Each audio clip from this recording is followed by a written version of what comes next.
With Ken Rosato. It is Monday, May 11th, 2026. Yeah, we're in the middle of May. What? I thought we just started May. It was like yesterday. Now we're in the middle.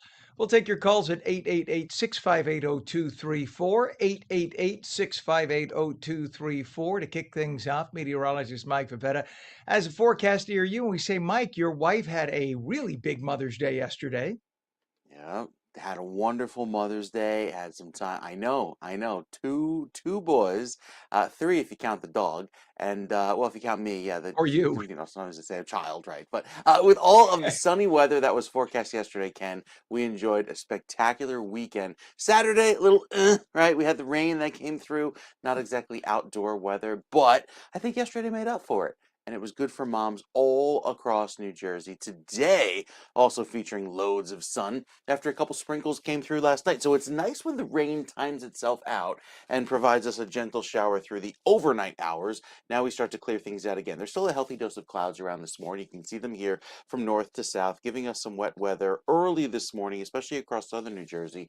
But by this afternoon, everywhere north of, say, north and west of the Turnpike will be dry. There are some showers and clouds south and east of that, especially at the shore with this system that sits offshore. So depending on your location today, you'll see either sun or some rain. Now, by later on in the overnight, northern New Jersey taps into some light rain, but that all clears out for a gorgeous day tomorrow. Lots of sunshine, clear sky all afternoon, and stays sunny and dry throughout even Wednesday.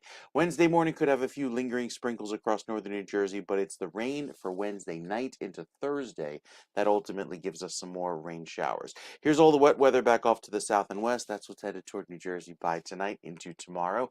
And you can even see the longer range forecast heading into the weekend. I think with Wednesday afternoon and night being our rainiest, there's a couple sprinkles and clouds on the way for Friday, but Saturday should be a little gray. And then Sunday also has the chance for a few spot showers. So keeping an eye on some of that wet weather as we head into the weekend. We have a couple sunny days ahead, but there's also some, again, days of rain. Those details coming up, Ken, in just a few minutes. All right, sir. Thank you very much. Appreciate it. It is 56 degrees northern New Jersey, 50 in Trenton, 62 degrees in Los Angeles, 64 now in San Diego. We check traffic quickly. Let's go to Route 1. We have a crash on northbound Alexander Road, West Windsor Township. Left lane is closed. Over to Route 22. This we do have a camera shot of. There's a crash investigation, 22, both directions west of Somerset Avenue, Watchung Avenue, North Plainfield. Look at the absolute bumper to bumper mess this has caused. It just says the left lane is closed eastbound, but all lanes closed westbound. So we're looking at westbound right now, and this is a nightmare. So let's say it again. This is a crash investigation, Route 22, both directions, west of Somerset Avenue, Watchung Avenue, North Plainfield. Left lane closed eastbound, all lanes closed westbound. Absolute mess. They're going to be detouring people on the opposite lane to get around. Over to Route 71, we have a utility pole down at both directions south of Roosevelt Avenue. That's way down in Deal. All lanes are closed on that. New Jersey Turnpike, we have a vehicle off the roadway by the New Jersey Turnpike ramp to northbound Garden State from Interchange 11 and Woodbridge. All lanes open, but that's causing, as you can imagine, a mess of delays through there. Right now, the approaches to the Hudson River, the Lincoln Tunnel approach, only going to cost you about 20 to 25. Holland Tunnel is already 30, and that's on Route 139 in from the Turnpike to the Holland Tunnel. Let's go over to the GWB. Upper and lower levels are heavy but moving. It's about 40 minutes in. You can see this guy. Don't do that. Do not use the shoulder. You will get a ticket. You could hurt somebody or yourself. That's usually not a good thing to do. But nonetheless, that is going to cost you about 35 to 40 minutes in. Over to the West Coast, couple of things to tell you about. We have a collision in central LA on the 101 at Glendale Boulevard off ramp. There's a hit and run with no injuries in East LA at on Gage Avenue. And then we have a traffic collision with minor injuries, Santa Fe Springs on the 605 by the Carson Street off ramp. It is 5 minutes past the hour. Some shocking audio captured the moments when pilots aboard Frontier Airlines Flight 4345 struck an individual who ran onto the runway and in front of the speeding jet as it was powering up to take off. The person was killed after being sucked into one of the jets, causing an engine fire and aborting the takeoff. This happening on Friday night in Denver. The unidentified person had jumped the perimeter fence and was crossing the runway when struck by the moving plane just past 11 p.m. local time. Passengers had to be evacuated down the emergency chutes for fear that the engine fire could spread. The deceased was only described as a trespasser. The perimeter fence was not cut, so it appears the person jumped the 8 foot tall barbed wire fence. Officials are trying to identify the victim and they're investigating to see what this individual's motive was. Los Angeles mayoral candidate Spencer Pratt showed a disturbing image of the city rather in a recent campaign video that points out what it's like to live in LA today with over 40,000 drug addicts wandering the streets. The clip features video of an LA block as it slowly zooms in on a homeless person and scattered garbage. Pratt's latest appeal to voters appeared to have an impact. His recent surge in popularity comes after a mayoral debate last week that viewers saw as a total win for the former reality TV star. During the debate, he confronted his liberal competitors who have said the homeless just need someone to offer them treatment. The reality is, no matter how many beds you give these people, they are on super meth. They are on fentanyl. The DEA statistic says 93% of this is a drug addiction problem. Nithya, Councilwoman Robbins' plan for treatment first, I will go below the Harbor Freeway tomorrow with her, and we can find some of these people she's going to offer treatment for. She's going to get stabbed in the neck. These people do not want a bed. They want fentanyl or super meth. Well, the independent candidate Pratt has drawn praise as a serious candidate from powerful politicians on both sides of the aisle. Up to San Francisco now, and drug use is so tolerant in that city that a shop in the downtown district has been accused of openly selling crystal meth and drug paraphernalia. The allegation is people walk right in and say, "Can I have 2 grams of meth?" and they get it. After months of complaints, the city filed a lawsuit against the owners of the convenience store. Why a lawsuit and not just break in and arrest them? Because the prosecutor in San Francisco is so lenient about things relating to drugs and other crimes that when you tell him about it, he goes, eh.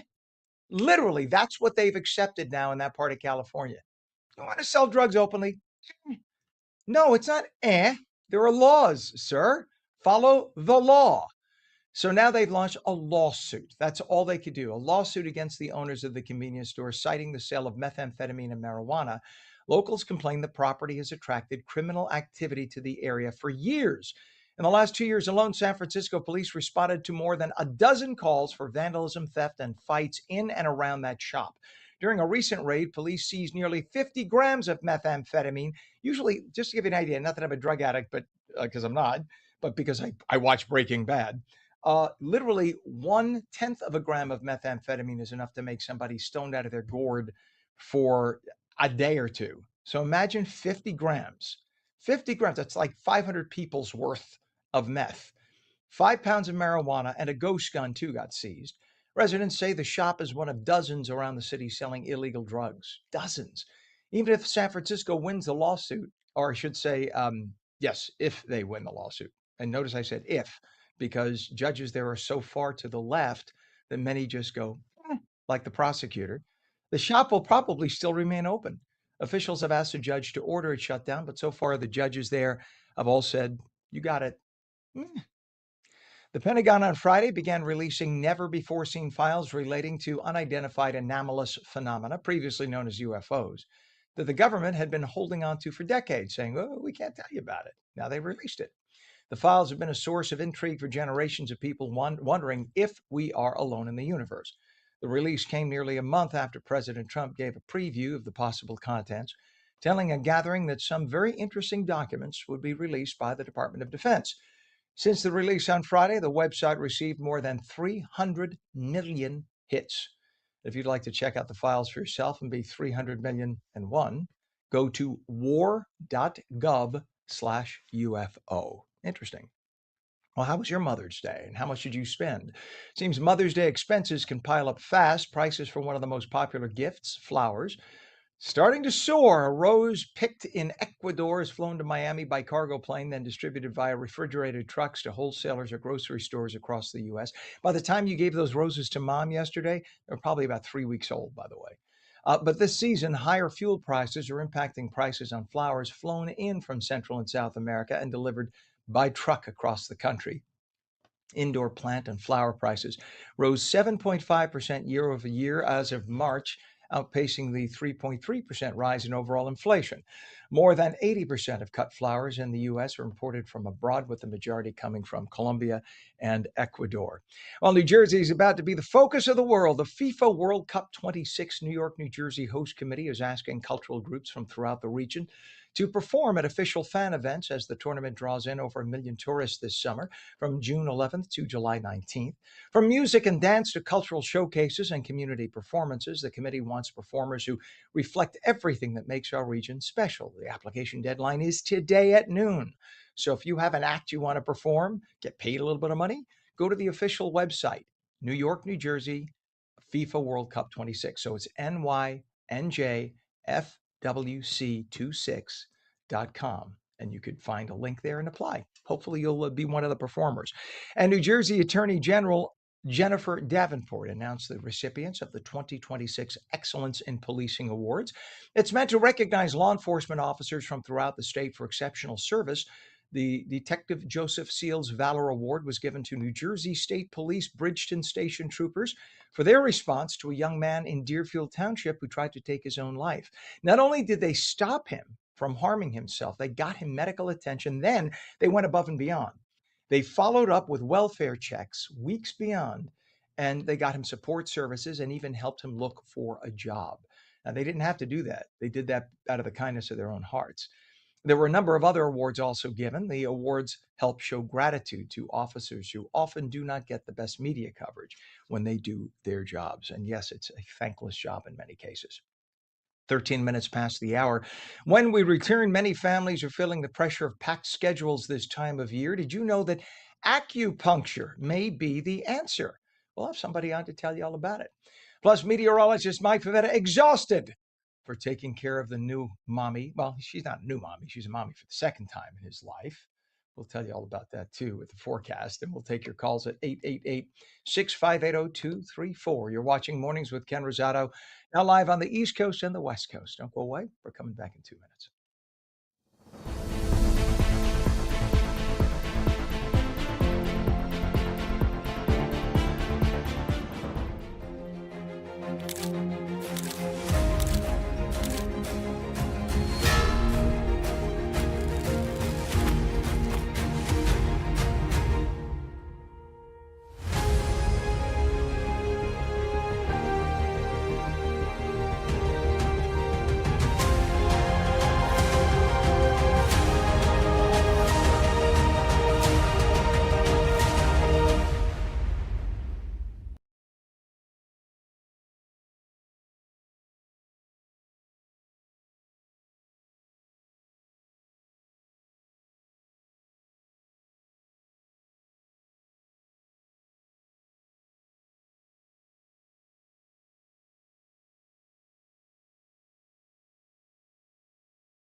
Welcome back to Mornings with Ken Rosato. It is Monday. Yeah, the weekend just flew by. We are live in New Jersey and New York, and now we welcome our friends in Los Angeles. It is 15 minutes past the hour. We'll take calls at 888-658-0234. We welcome in meteorologist Mike Favetta with the forecast near you. And Mike, you're the scientist on the set, obviously, but I don't know if you heard that there was that whole scare with that cruise ship and the hantavirus or the hmm hantavirus. they have been pronouncing. So word is now this morning that the Americans early this morning in the last 6 hours arrived on U.S. soil. At least one or two have been diagnosed as having the virus, but only one tested positive with very, very minor symptoms. Just want to calm everybody's nerves. Even though this is the one strain of hantavirus that has one time in history passed from human to human, it is very rare that that happens. I think it was literally only one case of human to human transmission in the history Oh, of the wow. planet. Otherwise, it only passes from rodents to humans. You have to come into contact. So let's just give a heads up to people. It's springtime. If people clean out the garage and stuff. Sure. Sometimes in the cold weather, rodents, rats, and mice will hide out behind boxes or food sources and they'll pee and poop. Sorry to be gross, but they do that. If you are cleaning out the garage, it's probably a good idea to wear a mask. You can get the N50. We know the N95s you can get everywhere, right? And wear gloves.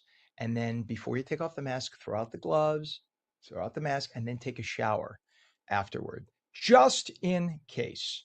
But the chances of anybody catching this thing are so minuscule, we don't want people panicking. Just want to make that amply clear that there's no reason to panic. The person with the mild symptoms is going to be like bad cold and they'll be fine in a few weeks. Only if you are really immunocompromised can this become something. So I just want to try to alleviate any of the stress because a lot of people Yeah. online are freaking out like this is the end of the world all over again. No, I know we're all coronavirus crazed. I know, and we had reason to be, but this is not that. This is one ship. It's isolated. Everybody was, I don't know if you saw them. They were taken in all dressed up in the antiviral suits and You know what everything I else. So did see, anyway, Ken? I did see a lot of people a lot of influencers made very interesting content, more so on the comedy side of like, oh no, are we entering another pandemic? But yeah, it's nice to quell the fear that it right. shouldn't be too bad. And then Yet if again, you're we did say seriously this. cleaning out the Yeah, garage and stuff, you really should always have done that. Always, not just because of this. We should always right. wear like some kind of mask. You're getting Or if your behind things, you significant never know. other holds it over your head saying time to clean out the garage, for 6 months straight. So that too. That too. Then there's that. So you just get the itch. Yeah, yeah. Well, it's a great day, maybe to clean out the garage, right? Do some outdoor work, even after the rain that came on Saturday. This week, we're starting off a little bit with the clear sky and stay dry throughout the day tomorrow. A little bit more wet weather works across southern New Jersey today as that system slides offshore. Then by Wednesday, we get another round of rain, works its way into the East Coast, but that rain that's really needed down south, and I'll talk more about why in just a bit. There's plenty of wet weather moving across the middle of the country by Wednesday. All of these dry days, however, really seeing that pollen skyrocket back up to the high level today for trees, just at the moderate for weeds, but still grasses at the high level thanks to all of that warm weather. So, down in Florida, you may have seen some of the images out of, say, western sections of Broward County, where in Weston, the sky lit up in orange, big, big wildfires over in the Everglades, and now the smoke is drifting over toward the coast there from Fort Lauderdale down through Miami, this darker shade here, showing how thick that smoke is. So the rain that comes through South Florida later on this week, really helping let me go back. Really helping that at least get a little bit better as we head into the rest of this week. You can see most of that concentrated just to the north, but eventually working its way south with front after front because those wildfires continue to rage there in South Florida. Out to the west coast, kind of hit all the channels this morning, bringing back the clear sky. Lots of sunshine expected up and down the west coast, and our forecast for you coming up, Ken, in just a few minutes. And for those who are not paying attention, they say, what's he talking about all the channels? We are now live in Florida as well. So we have Mm-hmm. on New Jersey, which covers New Jersey, New York, Connecticut. We have on LACA, I had to think about it. I'm getting old, Mike, and that is covering the state of California. And of course, now we have on FLA. So we welcome our good folks in the state of Florida. Thank you, Mike. Always good to have you back. Not that you haven't been back, but I like to say that.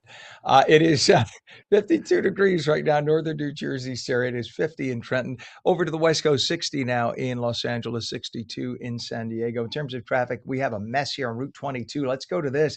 This is on Watchung, or Route 22 at Watchung Avenue in North Plainfield. Left lane is closed. Eastbound, all lanes closed westbound because of a crash investigation, a serious earlier crash. And you can see what an absolute mess this is. So try to avoid that area in Plainfield, North Plainfield, if you can. Again, Route 22 impacted in both directions by Watchung Avenue. I know exactly where that is, not too far from like the Nutley area, because I used to live in that area. So I've taken that road. So try to avoid that if you can. It's one of the main drags, though. We have a vehicle off the roadway on the Turnpike ramp northbound Guard State Parkway from Interchange 11 and Woodbridge. All lanes open, but tight there right now. We have a utility pole down Route 71, both directions south of Roosevelt Avenue down in Deal. All lanes are open. The Hudson River crossings, Lincoln and Holland, now both 25 minutes. In fact, let's look at the Holland Tunnel approach from 139. The Turnpike, it's heavy, but it is crawling. You can see those lanes moving slowly, but nonetheless going to cost you 25 to 30 minutes in. GWB upper and lower levels, actually a little bit better. It's only about 30 minutes in. The upper level is going to be on the right side of your screen, lower on the left. And again, half an hour into Manhattan. To the West Coast we go. Just a couple of things to tell you about. Traffic collision, Antelope Valley on 165th Street at East Avenue. Also, we have a road collision, it says here, and this is in Santa Fe Springs on the 605 at Carson Street off ramp. And a crash just happened in Antelope Valley, East Avenue I and 90th Street East. 22 minutes after 7. A lot of families are feeling the pressure of packed schedules this time of year. In fact, because of finals and graduations and vacations and weddings, this month is often called Maycember, and it leaves a lot of people exhausted. Well, Dr. Amanda Occhipinti is a nationally board certified acupuncturist, clinic director of Integrated Health Center in Watchung, and acupuncturist for the New York Jets. We say good morning to you, Dr. Occhipinti. Good to have you on. Thank you so much. Good morning to you, Ken. Good morning. Why don't you tell everybody how acupuncture works? And just full disclosure, been a patient and love it myself, but tell everybody how it works. The basic concept of acupuncture is derived from, we've heard the terms yin and yang, correct? And so now we can kind of conceptualize yin and yang as your nervous system. The fight or flight is the yang and the rest and digest is the yin. So when you come for acupuncture, you're coming for a treatment that helps to modulate your nervous system response. So if you're in this chronic fight or flight, your body's going to have a hard time transitioning into that rest and digest or healing response. So the real foundation of what acupuncture can do is modulate your nervous system. And yes, we do that through using acupuncture needles. I love it. I have a friend of mine who described it as your brain is a battery and your body is full of thousands of miles of nerves, tiny, tiny, fine nerves. And the energy is literally, I mean, I know in the ancient East, they talk about it as chi or ki, right? Or she, I guess is pronounced. But from a Western perspective, that those nerves could be, those wires could become kinked, basically, and the energy flow is off. Is that kind of a layman's way of talking about it? Absolutely. What I like to tell patients is imagine your body is like one big circuit breaker, and all the circuits are the different nerves. And when you have different types of stressors, whether that's physical, mental, emotional, environmental, these circuits get tripped. And your body has this amazing job where it keeps the lights on because that's what it wants to do. It wants to keep us alive. But at some point, that stressor becomes too much or that trauma is too intense, the light starts to shut off. And what acupuncture does through using the acupuncture points, it helps to restore that communication within the body through using the meridian system, or you can call the nervous system. And this time of year, I'm sure you're seeing a lot of people who are totally stressed out, graduations, proms, weddings, on and on it goes. And I love the term Maycember because that really does hit it. It's so true. Finals. This month is a tough month. So what kind of stresses are you seeing from patients right now? During this time of year, a lot of patients will come in with their sleep being affected, feeling completely run down, neck and shoulder tension, headaches, or you just have this feeling like you're on and you can't shake it. Yeah, and that must be very, very stressful for a lot of people who come in. But there is a way to treat that using acupuncture, right? So when you hit the meridia with the needles, and by the way, I've had it done dozens of times. Acupuncture is awesome. It saved my life literally in South Florida. I got off a plane at a 90-degree angle. I could not stand upright. And I remember trying to find a chiropractor, and the chiropractor said, "Well, you got to lay flat on your stomach for me to adjust you." And I said, "Well, I can't. I can't straighten out." I was in agony. And he said, "I want you to go to this acupuncturist." The acupuncturist was able to relieve enough pain over a course of like 4 or 5 days that I could then lay flat and get adjusted. That's how it works. So it's integrative holistic treatment. But that's what saved my life, or else I would have been hunched over 90 degrees for the whole time. So this, you would just hit the meridian. It doesn't hurt, by the way. It feels like this, by the way, people. That's it. That's how it feels. People go, it's the thickness of not even a hair, right?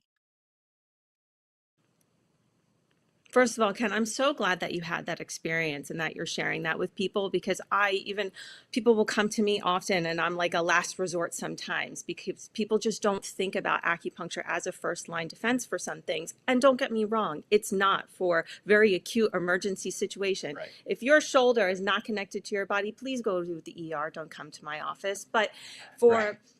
pain like you had, yes, like acupuncture can be thought of. So I'm so glad that we're having this conversation and we can tell people that it can be used for those types of conditions. And to your point, it's not my job to hurt anybody, nor any acupuncturist out there. We're in the business to heal. But because we do use needles, you can feel it. And yes, there are certain types of acupuncture that are a little bit more sensational than others, but the goal is not to make you feel more pain, it's to help your body heal. And they're Right. very When you thin, go yes. to when you go to a medical doctor, you may need to have a blood test. It's a second of a pinch too. So it's part of treatment, but you have to think about how you will feel afterward. That's what I always do. I always think, just go through this pinch. You're going to feel a million times better afterward. And that's And that's the sometimes way you don't I even was feel it. right. Most of the time, Sometimes you, actually, I 100%. 100%. And if you have not checked out an acupuncturist, I highly, highly recommend. I have relatives who've had headaches who have been treated by acupuncture, weight gain, and they went to acupuncture to help them control their cravings, smoke cessation. There's so much that acupuncturists can help with because it's a different pathway, different treatment toward it. Doctor, give everybody a website so they could learn more and make an appointment to come see you. my website is integratedhealthcenternj.com. I'm located in Watchung, New Jersey. You can book an appointment right online, or you can call the office, which is also listed on the website. And she treats the Jets, which, by the way, give them as much treatment as you can give them, please. We love our Jets, but they need their treatment. God bless them. Nationally board certified acupuncturist, clinic director of Integrated Health Center in Watchung, acupuncturist for the New York Jets. We love them. We're just teasing. Dr. Amanda Okapinti, thank you so much for coming on. Please come back again. Thank you so much, Ken. Enjoy the rest of your day. You as well, Doctor. Thank you. 28 minutes past the hour. When we come back, Rutgers celebrating a remarkable group of graduates who've made a lasting impact in their fields. We're going to tell you about it. Phone lines open at 888-658-0234. And meteorologist Mike Favetta has the forecast near you. You're watching Mornings with Ken Rosato. We're back in 2 minutes.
Very good morning. 30 minutes past the hour, Monday, May 11th, 2026. Welcome back to Mornings with Ken Rosato, live on the East Coast and the West. Meteorologist Mike Favetta comes on in here with the forecast near you. So, had a nice Mother's Day. That was a good thing because, It if you had pissed was. off all the moms, they would have. I actually was going to dox you and put your address online. So, Oh we appreciate no. that. Yeah, we appreciate that. That was a good day. So, what are we looking at today, Michele?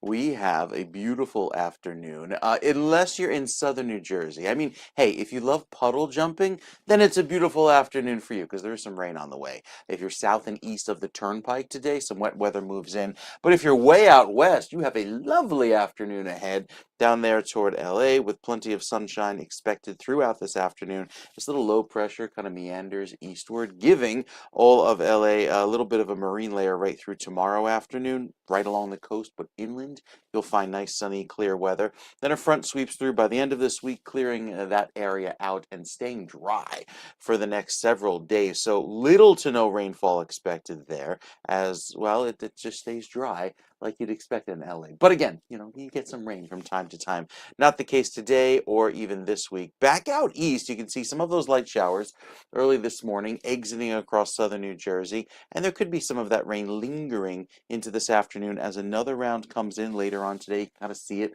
working its way down across the southeast, and as that works its way eastward, it gives folks in, say, central and southern New Jersey some of that wet weather again later on today.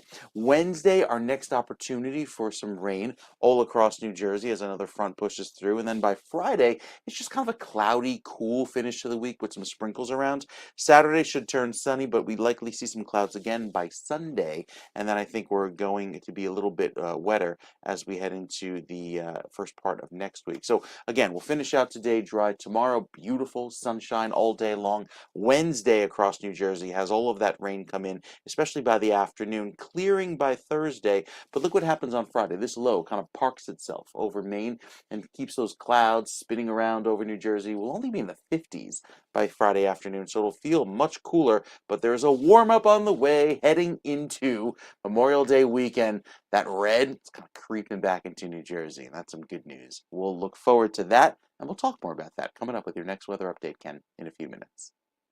Oh, Memorial Day weekend already here. So now that means Alrighty. that the townhouse complex where we're leasing right now, let's see, based on last year, we'll have the pool open July 20th. That's great. It's like any place I've ever lived. When did we had this discussion? Usually Memorial We Day did is have the this discussion. demarcation point, Memorial right? to Where they Labor Day. open the Yep. pool. And Yep. apparently they started opening the pool. They used to do it Memorial Day. Then they said a week later because kids were just getting out of school.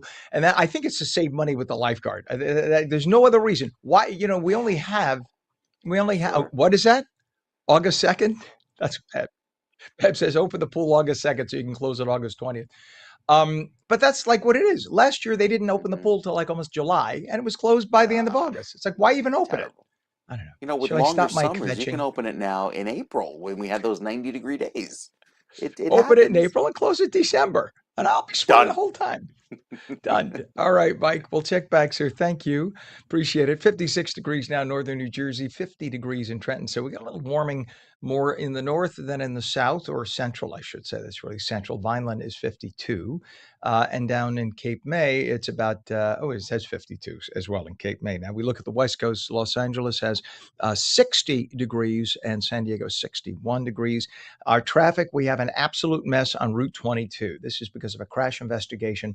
This is impacting Route 22, both directions, actually. Even the left side doesn't look so bad. We'll explain why.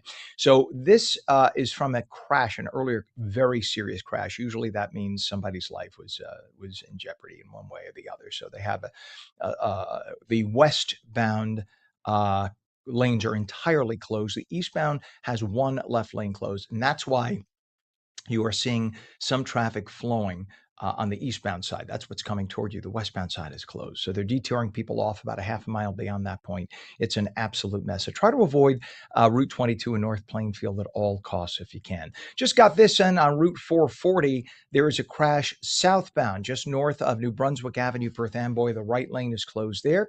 Over to the New Jersey Turnpike, we got a mess. There's a crash on the Turnpike Western Spur northbound, north of interchange 18W. That's going to take you over to the GWB. So So look at those folks trying to make their way over to the GWB, as if it's not usually heavy this time of the morning to the GWB there. 18W by I-80 exit in Carlstadt, right lane is blocked and causing that backup that you see there. We have a utility pull down Route 71 in Deal on Roosevelt Avenue, and the approaches to the Hudson River crossings. Let's take a look at the approach to the Holland Tunnel right now. This is 192, which will take you from the Turnpike to the Holland. It is bumper to bumper. Those center lanes are going to take you about 35 minutes into Manhattan. It's only about 30 in via the Lincoln. GWB is actually your better bet versus the Holland, at least. And it's only going to cost you 25 to 30 upper level on the right, lower on the left. You can see it's heavy, but it is moving. And just a couple of things on the West Coast to tell you about. We got a couple of crashes. One is in Antelope Valley on Route 14 at Crown Valley Road. There's a collision in Baldwin Park on the 10 at Indian Hill Boulevard off-ramp. And a crash that just happened, another one in Antelope Valley, 165th Street at East Avenue. Just to be aware of that. It is 37 minutes past the hour. Rutgers University celebrating a remarkable group of graduates who made a lasting impact in their respective fields. Among the newest inductees into the Rutgers Hall of Distinguished Alumni is Creighton Drury, a former Rutgers men's basketball co-captain who spent decades helping young people overcome challenges. Drury now serves as CEO of Partnership to End Addiction. We welcome you, Creighton. Good to have you on. Good morning, Ken. How are you? Doing great, thank you, and congratulations on the achievement. What was it like being inducted into the Rutgers Hall of Distinguished Alumni? That's really a very special thing. It really was. I have to say, it was, the most meaningful recognition in my career for sure, and for a lot of reasons, but mostly because of what Rutgers has meant to me. My 4 years there, but I think combined with just having a close connection throughout the years.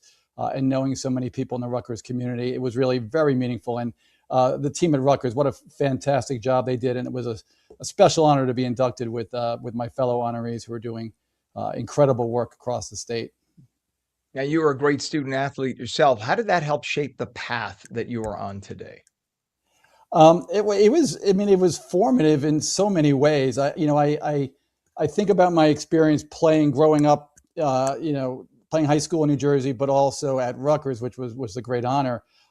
It was that, I think more than anything, that sense of a group of people coming together toward a goal. At Rutgers, in my 4 years there, we won 2 championships. We won our conference twice. But what I remember the most was how we came together as a team. Things like team chemistry, the things the coaches would say to us and support us, and how they encouraged us. And I think that's what stuck with me more than anything. For the last 30 years in the work that I've been a part of, I think about that all the time. Teamwork. How do we come together as a team to accomplish the goals that we've set for ourselves?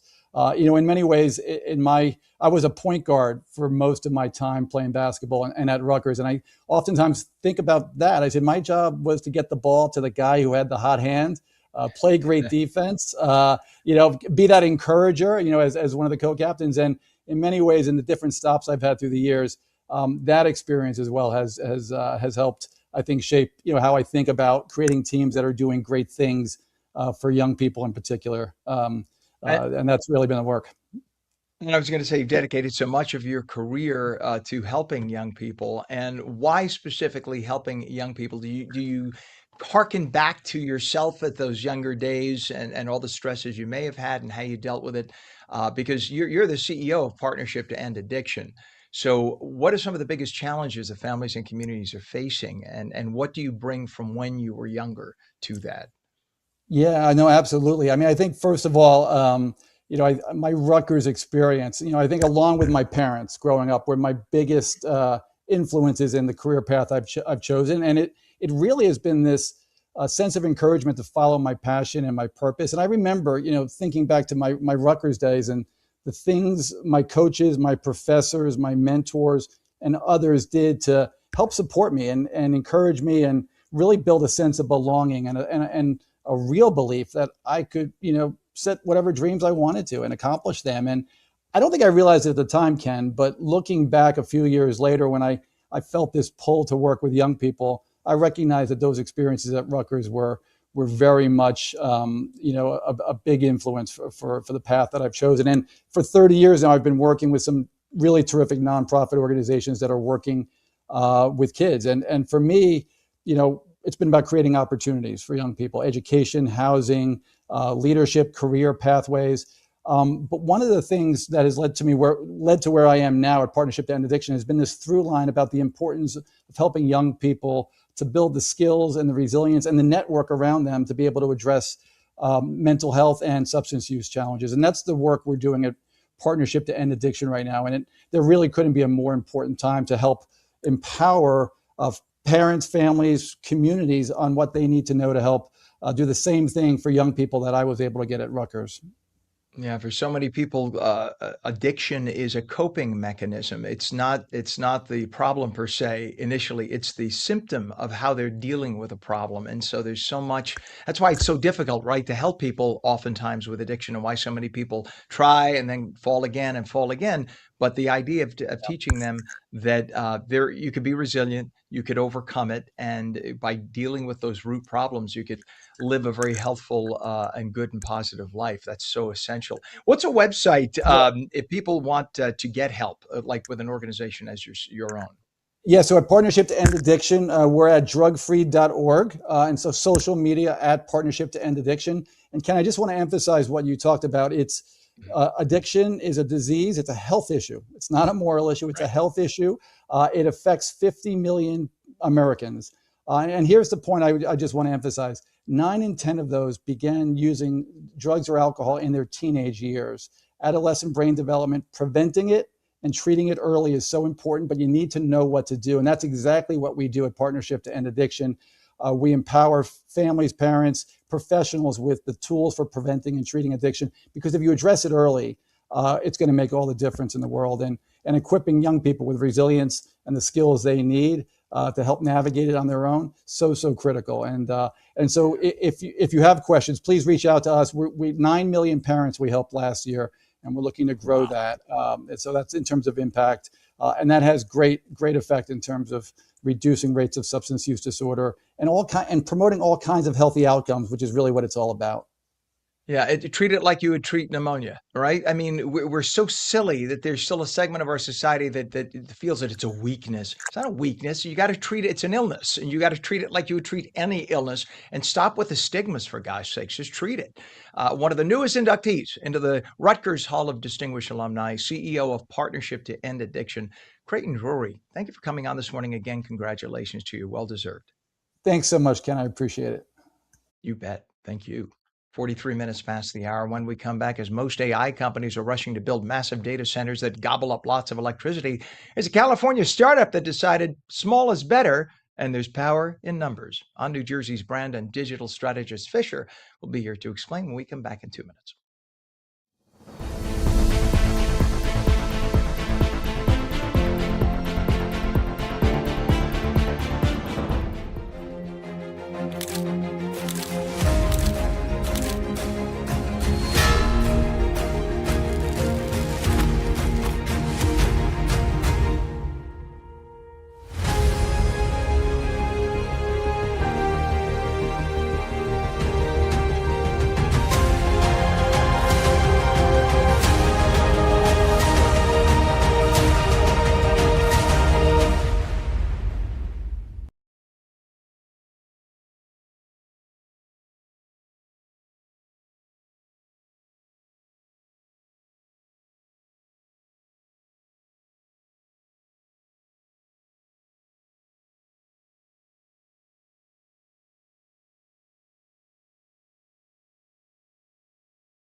Welcome back to Mornings with Ken Rosato. 46 minutes past the hour, taking calls at 888-658-0234. Fresh back from the Mother's Day forecasting, meteorologist Mike Favetta. We say happy Monday to you, sir. Yes, Mother's Day forecast was a good one. If it wasn't, I'd still be hearing about it, but it worked out nicely, right? We had some great weather for Mom. Little rainy on Saturday, but nevertheless, yesterday cleared out beautifully. And there's warmer weather on the way for most of the East Coast right through the end of May. Look at this warm up that ensues as it takes over. Now, granted, there is a cooler than average period forecast, at least for the next 5 to 6 days. So plan on temperatures only in the 50s and 60s for afternoon highs, but I think we'll be well into the 80s, even as soon as Sunday. That big warm up in the long range trend really shows up on the 7-day, and you'll see that coming up in our next weather update with your New Jersey forecast. As far as the south, plan on some wet weather there, but ultimately drier conditions out east. And where that drought is still pretty bad and those wildfires are raging in Florida, well, the drought continues with an extreme and exceptional drought for most of the state of Florida, even through the panhandle. It should get better over time, though, with some rain at least forecast later on this weekend. Thank you very much, sir. Appreciate it. We have 50 degrees in Trenton. It's 55 northern New Jersey to the west coast, 60 in Los Angeles, 60 also in San Diego right now. And we got a lot of traffic. Let's do the Route 3 cam if we can, Pam, first. There's a disabled vehicle now. This is Route 3 westbound east of Main Avenue, Clifton. Center lane of 3 lanes closed. We always say it's always the worst thing when the center lane is closed because it's hard for emergency vehicles to work. They have to take one of the side lanes to get there. So it always causes problems. So this is about a 2 to 3 mile delay, Main Avenue, making your way eastbound at this early hour. This is just east of Main Avenue in Clifton. We have a crash now in 440 southbound north of New Brunswick Avenue. That's in Perth Amboy. The right lane is closed. Look at this mess on Route 22. This is a crash investigation, Route 22, both directions, west of Watchung Avenue, North Plainfield, and this has been the case for well over an hour. Absolute bumper-to-bumper mess. Left lane of 3 lanes closed eastbound, but all lanes are closed westbound, and that's the westbound side you see on the right side of your screen. That's going to be that way for quite a while. It's the investigation of a very serious earlier accident. We have a utility pole down, Route 71, both directions south of Roosevelt Avenue, deal with all lanes closed, and your Hudson River approaches now that you approach from the Turnpike to the Holland Tunnel is going to cost you about 35 minutes in with 192, very heavy at this hour, 139 as well. And then the approach to the Lincoln Tunnel is a little bit better, 25 minutes in, and your GWB approach, upper and lower levels, moving but slow. Right now, we're down to about 40-minute crossover time, upper level on the right, lower on the left. You take a look at the West Coast. We have a collision reported, no injuries though, Antelope Valley, and that's on Route 14 at Crown Valley Road. Baldwin Park, we have a crash on the 10 at Town Avenue on-ramp. And then in Antelope Valley, a second accident. This is on 165th Street by East Avenue. Those are your issues on the West Coast. 749 East Coast, 449 West. In a surprising twist that could reshape both housing and artificial intelligence, major home builder Pulte Group is teaming up with NVIDIA and a California startup to install, get this, mini data centers. We're talking like that big, in the backyards of brand new suburban homes. These compact neighborhood-friendly units aim to deliver massive computing power without the massive warehouses that communities often don't want. NIMBYism. I don't want to see that big ugly thing in my backyard. Joining us now with this topic and more is brand and digital strategist Fisher, who can be found on X and Threads with username @Fisher. Yes, Fisher pointed out for like 2 months I keep saying Twitter. Sorry about that, Fisher. It's X and Threads. Hey, listen, Your show, man. I'm just getting up to the Facebook. Don't worry about it. You could also find him with username @Fisher through his website, fisher.media. And if you just scream out in the backyard, he'll answer. Yeah. Good morning. I show Fisher. up.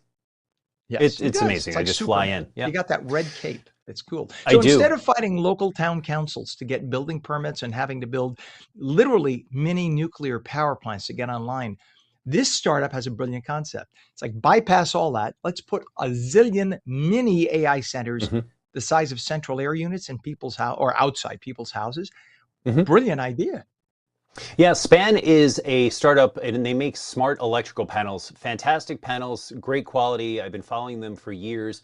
And yeah, they're promoting these distributed data centers. Again, a network of small backyard units that collectively provide the computing power of a traditional large data center. They leverage the fact that American homes only use less than 40% of their electrical capacity, and Span is a smart electrical panel, so they know this, right? So they can avoid the need for major new grid infrastructure.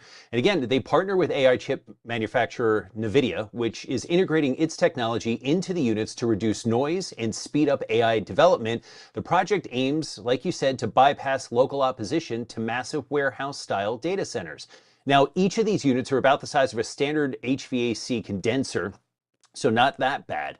It's installed outdoors next to your actual AC units and electrical panels, and it tends to blend in with the landscape of the home.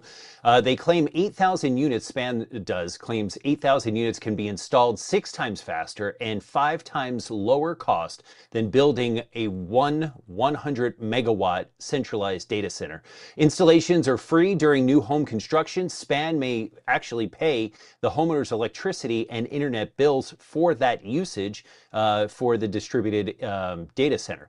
It's already in a small number of communities at this point, over 100 home proof of concept with Pulte Group, and other builders are planning within the year, starting with new construction before retrofitting existing homes. It's really a great idea. Tesla is going to be rolling out this feature as well to use your Tesla car for distributed AI for Tesla. So, this is sort of the way to go and the way that the future might be. So and brilliant concept. It's sort of like the way solar panels. If everybody has a solar panel, they put it into the system. You're contributing to the system individually, rather than having one solar power plant. If 1,000 houses have solar panels, it's kind of that concept. The only one drawback that I saw, and it's really a drawback for the company, it's not for everybody else. Those units are worth like $150,000, and there's a possibility in the middle of the night you get some jackass come and saw it all and try to steal it. That's the only that would and it's be the company. That's on the sure. company. It's not on you. Yeah, and I'm sure that's quite the endeavor to try to steal basically the size of an AC condenser unit off somebody's house while they might be there or their neighbor. So yeah, and then the question that I have is if it's sharing my internet, how cut off from my internet are you, in the sense that you're not able to access? It's not possible. They're not going to do that. Like, they're not going to set it up that way. But it's the same thing how some cable companies have the Wi-Fi, and then they share the Wi-Fi with people that are driving by or in the neighborhood. So, and that always is a worry of well, can that person get onto my Wi-Fi? They can't, but still it kind of gives you a little hair raise on the arms there of like, I don't really want them sharing my internet. So I'm sure there'll be some questions about this, but it's really a great concept. For those people that don't realize, years ago, when a lot of the Wi-Fi companies, the cable companies, when they first started pushing cell phone service, those cell phones weren't real cell phones per se. They didn't use cell towers. They used Wi-Fi as you drove past people's houses. So like for Cablevision in New York, because you used to live near there, that's how their And first work for them. cell service was. You worked for them. That's right, News Yeah. 12. That was the way their cell service worked. It wasn't on a cell tower. It dealt with Wi-Fi at people's houses. So as you'd walk 2 blocks, you would lose your phone. Now it's different today, just for fairness. They use cell towers. I think they use T-Mobile cell towers. And by the way, it's a very good deal. Yeah. But that's a different story. So this is fascinating. And I love the idea that it's telling all the local communities who show up in opposition to go take a walk, because this is a perfect answer. Well, maybe this was needed all along, because you don't want to put all their eggs in one basket in one center that could go offline or something. When you scatter it, you also scatter the problems. Absolutely. Both the internet Not and having one the place, right? power. Yeah. Yeah. It's a perfect situation for it. Absolutely. And they can get online so fast. They don't have to wait. This is the brilliant Right. part. And I love that Pulte Homes is taking part. Great home builder. All right, shifting gears. A few weeks ago, we talked about the automobile kill switch. Big brotherism run amok. And again, for those who don't know, we're talking about you get into your new car starting in 2027. This is what they were forecasting. And it would read your eyes and try to detect whether you were incapable of driving, like if you had a couple Whether of drinks or alcohol, whatever. drugs, or sleepy. Yeah. Right. And I could see there's one side of it that's good because we do have field sobriety tests for alcohol. We don't have a field sobriety test for drugs. And this would sort of be the quasi field sobriety test for that. I get that. We don't want people driving under the influence. All right. The problem is there could be 1,001 other reasons why you don't pass the test, right? You could have an issue with your eyes. You Or could just have a computer sore neck. issue. It could just be a simple software problem that prevents you from driving your car. Yeah, It's a car you definitely bought. Big Brother. You Correct. bought, you're paying for tolls, you're paying for gas, and they tell, oh, you can't drive your car. Sorry, now you miss your appointment, you're late for work, etc. Total big brotherism. So talk about this kill switch. It may not make it now, right? Right, and that's the thing, and that's the reason why I wanted to bring it up again, because Representative Thomas Massie of Kentucky, Scott Perry of Pennsylvania, Chip Roy of Texas, and others are pushing amendments. Now, some of the amendments, the Tommy Massie amendment back in January was defeated, but these other amendments are coming to the table, so it is worth you contacting your representative, both in the Senate and in the House, and express your disdain, if you do have that, for this rule and for this, this requirement for 2027. The mandate is still on track, although NHTSA, which is the governing body, has delayed the rulemaking. So the technology will be in your car, and I'm assuming that this will be able to be turned on via an over-the-air update. So you still have time to contact your representatives here in New Jersey and California and wherever else you might be watching and express your, whatever you feel about this. Definitely express it, because there is time to either support it or, just say, I don't want Big Brother in my car. And you do have representatives that would be on your side if you felt the latter. Yeah, in fact, we only have 3 of our 12 Congress members in New Jersey, only 3 are Republicans, and 2 of them are wussing out already, and they're supporting this bill. Not the bill, not the cutoff bill. They're supporting the Big Brother bill. They supported having the car cut off, and that's and I love one of them, Jeff Van Drew's a good guy, but he wants the cutoff switch because this is a very actually purple blue state, and so he's worried about reelection, I'm guessing. And another part and problem with the whole repealing it was that this bill is stuffed into a bigger bill. It's not on its own. So when you're saying no to this bill, you're actually saying no to 50 other things, which is Congress's kind of MO. So, you really have to express that you are not interested in this. Plus, the technology itself is going to increase the cost of a car, $150, $200 per car, because they have to put the technology, and the government's not going to pay for it. You're going to pay for it. So, so that's on top of the fact that then they can just decide, and then of course the conspiracy theorists are, well, during COVID, when they didn't want us to drive, can they turn your car off? No. Yes, they could. But could they? I mean, no. Could they? Yes. But it's not. Here you go. It's not a government. Well, let's put it out here. It's not a government-run thing. It's by each automaker. That's a big conspiracy. But I just want to clarify that. Yes, let's just clarify. Automakers who compete against each other suddenly cavorting together on something. I don't buy it. Don't buy it. Call me a conspiracy theorist. I call bullcrap. And all you do is you let them into your lives this much, and we saw what happened during COVID. Absolutely. You show up for a parking lot in your car at a church, and everybody gets arrested. Enough of this stuff. We should have learned from that. But nope, everybody wants to encroach on your personal rights. If I buy a car and I'm not hurting anyone, for the fragment of a percent of people who have addiction issues or whatever, the entirety of America has to suffer? No. On New Jersey's brand and digital strategist Fisher, who can be found on X and Threads, username @Fisher, through his website, fisher.media. Contact your representatives. Tell them we do not want the kill switch. Thanks for coming on this morning, Fisher. We'll see you next week. You bet. And for those of you watching on LACA on the West Coast, stay tuned for your local news. For those watching on New Jersey, we will be back live with local New Jersey news, opinion, weather, and traffic. Thanks for watching Morning with Ken Rosato. We'll be back in 2.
Good morning, 8:02, Monday, May 11th, 2026. Welcome to On New Jersey Mornings. I'm Ken Rosato, taking calls at 888-658-0234. Partly cloudy this morning and a little sun later. Highs low 60s. Meteorologist Mike Favetta, he's flipping on the cam right now, over in front. He's wearing his running shoes. He's getting all set with the computer, and here he is right now to tell us, Ken, you got my forecast wrong, Rosato. What is wrong with you? No, I was so Me invested weather. in my no. I was very invested in an email. When I'm focused, even my wife says I make this face, and I'm just my focused face, and I was very focused on this email. And then Pam goes 5 seconds. I went and so just kind of like the Elmo, all scattered and brained, and that was me this morning. Kermit the Frog does that, I think. Anyway, good morning. Good morning. We're good now. We're good. We got some beautiful weather today after a little bit of rain fell. Even last night. Temperatures this morning start in the 50s, but with our air that's nice and cool, it'll feel damp early this morning, especially with a little bit of rain across southeastern parts of the state near the shore, with temperatures that are cooling down right now anywhere from 2 degrees cooler than this time yesterday. Notice the wind direction out of the north. It's a dry breeze that brings in a more pleasant feel for the northern sections of the state. But even as some rain fell last night, early this morning, there's some lingering clouds right now across the shore points. The clearing that's taking over right now, north and west of 287, beautiful through the rest of the day there. However, look at the rain that works its way down and continues as a storm offshore kind of intensifies and allows for that rain to keep falling south and east of the turnpike today.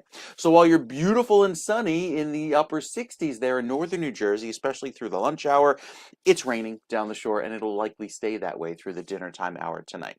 Then we head to the overnight hours. Light sprinkle comes in across northern New Jersey. We dip into the 40s overnight, so you may hear the heat click on. That's how chilly it'll be. 8 a.m. temperature up in Sussex tomorrow morning, 46 degrees, not exactly mid-May, and then we warm back into the upper 60s by the afternoon. Cooler at the coast with a little bit of a breeze coming in, but overall sunny all day long. Then by Wednesday morning, that's our rainy day.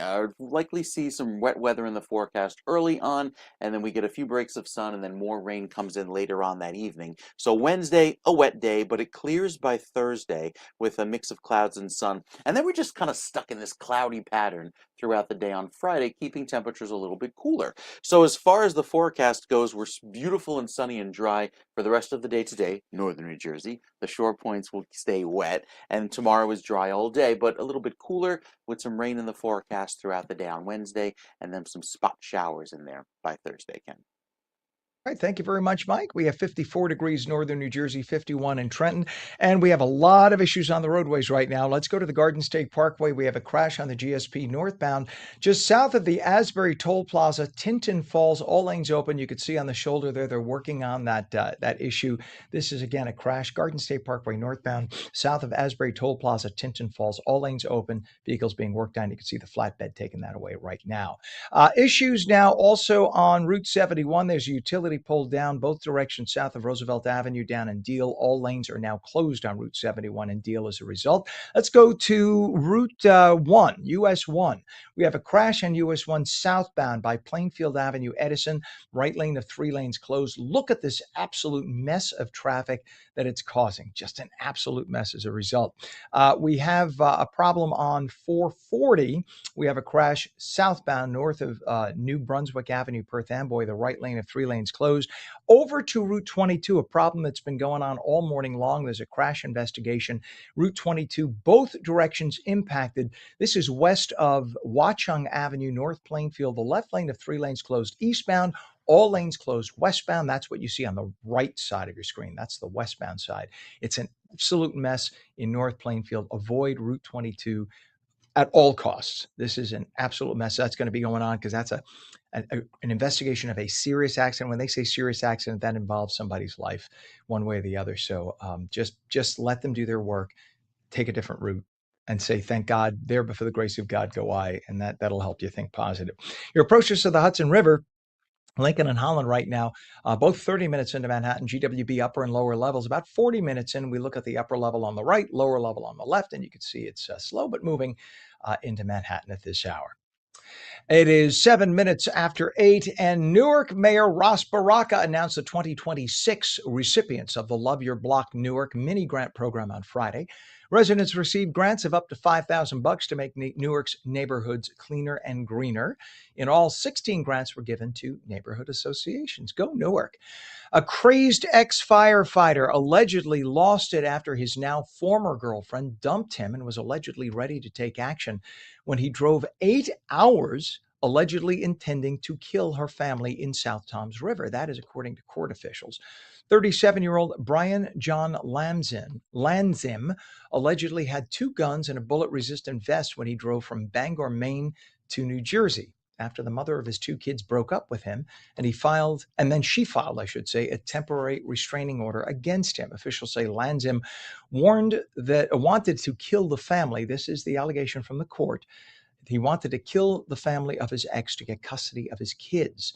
His attorney says that he was actually trying to die by suicide by cop. That's when you do something in order to get the cops to shoot you, like they tell you to drop the gun and you don't, and then you charge toward them because you want them to kill you. That's what his attorney says. The former Toms River firefighter allegedly sent threats to his ex April 29th, letting her know that he was armed and coming after her. Prosecutors say he did show up. Police were waiting for him. He allegedly refused to drop his weapons. He was shot by police, but he is expected to recover. Lanzim's charged with attempted murder and lesser charges. Serious deal that is. Former firefighter there. The Supreme Court of Virginia struck down a redistricting referendum Friday that voters narrowly approved in a special election, ruling the Democratic lawmakers violated procedural rules when they referred a constitutional amendment to the ballot to create Virginia's new congressional map. The map, I should say, likely would have given Democrats 4 additional seats. In a 46-page opinion, the court found that the process by which the referendum reached the ballot did not comply with procedures, with constitutional requirements in Virginia. With the referendum struck down, the congressional map does not shift from the current layout, which favors Democrats 6-5. So Democrats still have the majority of the Congress seats in Virginia. It's just that they basically wanted all but one with the redistricting, and the state Supreme Court there says can't do it the way you did it. The latest from Virginia Democrat lawmakers suggests they will abolish the current state Supreme Court as a result and install a new court that they say would decide their way. Well, unfortunately for them, even if they could accomplish that before the midterm elections, it would likely violate the U.S. Constitution. So that will likely not happen. 8:10, and just weeks after Seattle's Democratic Socialist Mayor Katie Wilson laughed and said bye, as she was told that many of the state's millionaires might leave since the state imposed a 10% millionaires tax. One of the city's largest corporations announced that it was opening a second corporate hub in Nashville. Tennessee is significantly more friendly to companies than Washington State and does not have a millionaire's tax. Scores of Starbucks store locations in and around Seattle have already shuttered down. They said enough after Seattle announced that they would not clear homeless encampments in front of the cafe's locations, and the city imposed a tax to fund affordable housing and homeless services. They're taxing those businesses to pay for the homeless and the drug addicted. Starbucks has already converted its Seattle headquarters into homeless housing. You'd think that would be enough, but they announced enough is enough. They're shifting all of their operations to Nashville. The career criminal accused of fatally shoving a retired New York City teacher smiled in his first court appearance Saturday as he faced second-degree murder charges. Ramel Burke, who was arrested 4 times since February alone, stood with a smile on his face as he was arraigned for the random attack against retired teacher Ross Falzone. The 32-year-old Burke was taken to Bellevue Hospital in handcuffs Thursday as an emotionally disturbed person. He was released to the streets an hour later. And that very evening, the surveillance video shows Burke following that elderly man to the steps of the Chelsea subway station and shoving him down the stairs to his death, unprovoked. Just did it. This judge finally ordered Burke held until trial because he is a flight risk and poses a danger to society, clearly. And since the Spirit Airlines shutdown, many loyal customers can put their now unusable Spirit membership status to good use. Several airlines are offering status matches for elite members of the now defunct airline. Avelo is offering a no-cost status match for Spirit Savers Club members. Low-cost airline JetBlue also joining the status match party, offering free Spirit Silver and Gold members a status match for a limited time. And free Spirit Silver and Gold members can again get A-list status on Southwest Airlines through its match program. That's good news because I'm a Spirit Silver member myself. 8:12 right now. When we come back, New Jersey's film industry is having a major moment right now, but can we proclaim ourselves the new Hollywood just yet? There's a new documentary on that topic. We'll talk about it when we come back in 2 minutes.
Welcome back to On New Jersey Mornings. I'm Ken Rosato at 8:15, taking calls at 888-658-0234. Let's bring in meteorologist Mike Favetta with the full Garden State forecast. And Mike, just watching on some internal video that I got here of the NYPD the other day, helping a woman who was, the NYPD, they have to do everything from helping mentally disturbed people, emotionally Sure. disturbed, drug addiction, car accidents, you name it. And they have to be trained in 1,000 different things. And then we never give them a break, it seems, ever. But apparently there was a woman who attempted to jump from a building. And there's Mm. this incredible body cam video of this one officer holding on. And she's okay. We could say she's okay. Holding on, like to the point that he has white knuckles. He is not. He's grabbing onto her Wow. hand for dear life. She's on the other side of this glass barricade. I am horrified. I think you are too of heights. I think, did Yep. you once tell me that? Yeah. Oh, yeah. And he is holding on for dear life because it's like Wow. he will not let her go.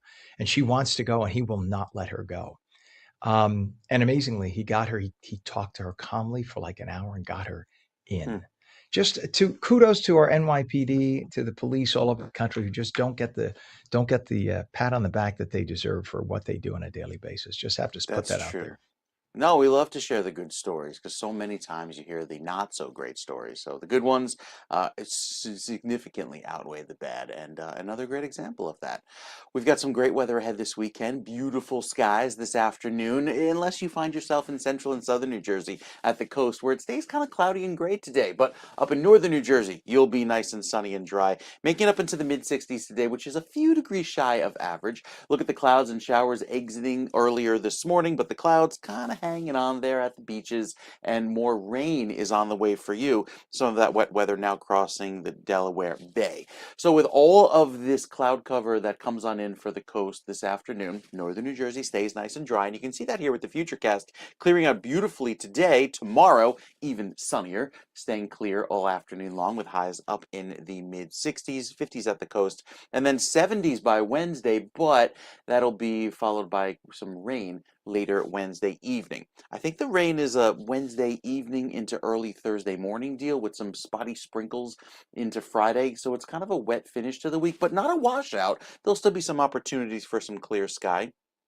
Look at what happens later on into Saturday and Sunday with some clouds that linger, but it still turns much warmer than usual by Monday into Tuesday of next week. So this warmer trend takes over into the next few days, especially by the end of the weekend into next week. And that longer range forecast has some nice warmth in it as well. So I think we kick off the 80s on Sunday with those temperatures well above average by the end of the weekend. And that'll set the stage for a warm up ahead into next week. Could be maybe rocking the 90s again within 2 weeks. It's coming up on the charts. We'll give you that 7-day forecast, Ken, in just a bit. Well, considering 2 weeks ago we were having like freezing temperatures and having to bring in our tender plants, it's about time. I'll take It's about 90s. time. Pam, our director, saying, shush, shush, shush. We will not take 90s, Kenneth. Ugh. All right. Thank you very much, Mike. Appreciate you, sir. It is 57 degrees northern New Jersey, 52 degrees in Trenton. We have a lot of accidents right now, just a lot. I may be going faster than Pam could keep up. Pam, you want to start on the US 1 by Plainfield Avenue? All right, let's start with that. Pam's like, okay, I wasn't going to do that, but yeah, okay, you want that. So right now we have a problem. This has been going on for over an hour. There's a crash on US 1 southbound by Plainfield Ave and Edison. The right lane of 3 lanes is closed there. And this, yeah, you see the flashing lights there up at the on the right side. See that right there? So that is being dealt with. There was an earlier investigation as well, and that is still ongoing in that area. Now, about a mile away from this, we don't have a camera shot. We just let you know about it. We have a disabled vehicle. We have a crash rather, southbound by Plainfield Ave and Edison with the right lane of 3 lanes closed. So we have 2 different issues within a mile on Route 1 in Plainfield, or in the Plainfield Edison Avenue, just to let you know about that. Plainfield Avenue in Edison and Grandview Avenue in Edison, both on Route 1. So that's the problem we have. Jersey Turnpike crash northbound by the entrance ramp at Interchange 13, which is in Linden. Prior to the split for cars only, trucks, cars, where the 2 split with cars only on the right, trucks and cars on the left.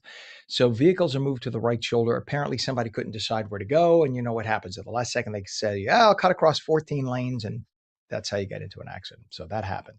We have a crash on the Garden State Parkway northbound south of exit 163, Route 17, Paramus, all lanes open. And that's being dealt with right now. And we have a crash investigation, US 22. So Route 22, both directions by Watchung Avenue, North Plainfield. This has been going on for 2 hours, bumper to bumper.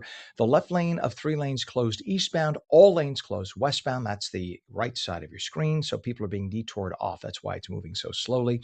We have a utility pole down Route 71, both directions south of Roosevelt Avenue and Deal. All lanes are closed as a result there. And your Hudson River crossings, the approach to the Holland Tunnel right now is very, very heavy. It's going to cost you 40 minutes into Manhattan.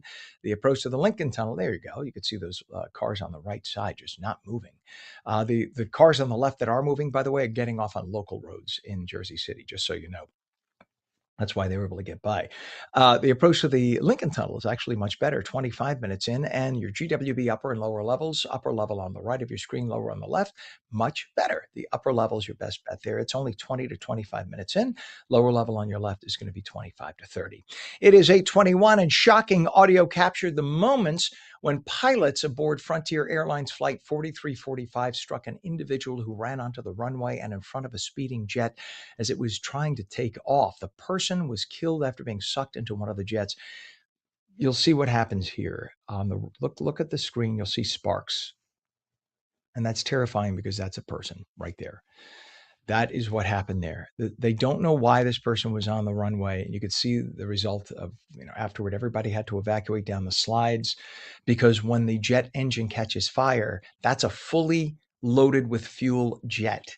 And that engine fire could spread and you can have an explosion. So as a result, they want everybody off that jet as fast as possible. That's why they deploy the chutes, even if it seems like everything is innocuous, no problem. They got to get you off as fast as possible. They don't know why the person did this, but he climbed an 8-foot perimeter fence that had barbed wire on top. So he was trying to get in with a passion, but who knows? And that this is a big issue for security. Why was this person climbing a security fence, a perimeter fence, and running on the runway? So they have to investigate that. And was he the only person who got in that way? So they're going to have to check that out. That's Denver International Airport, Friday night into Saturday.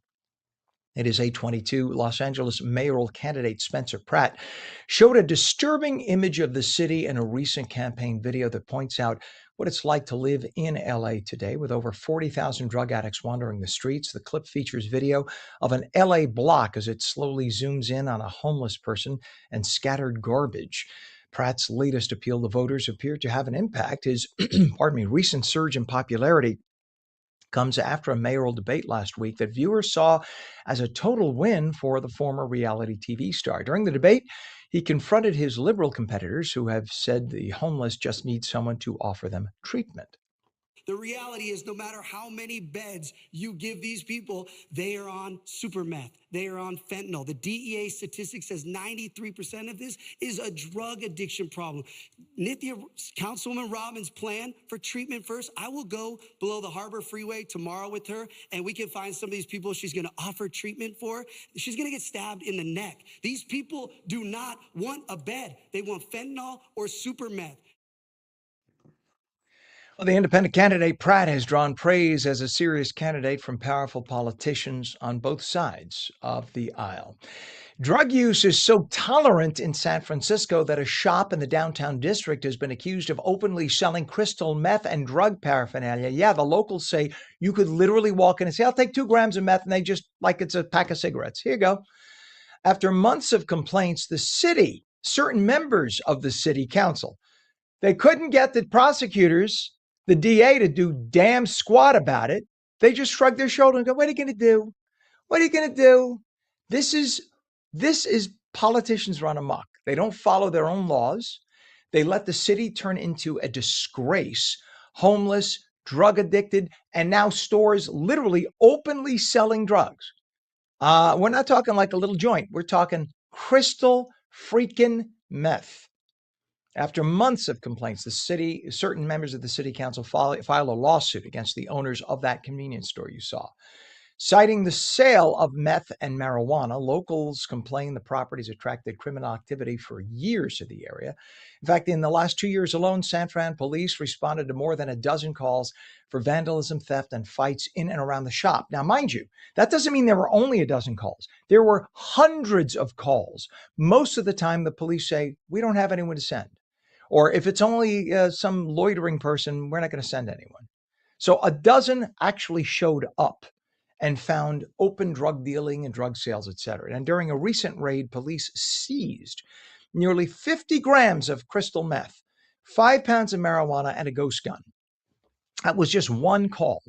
Residents say the shop is one of dozens around the city selling illegal drugs. This is what happens, by the way, when you have one-party rule in a state.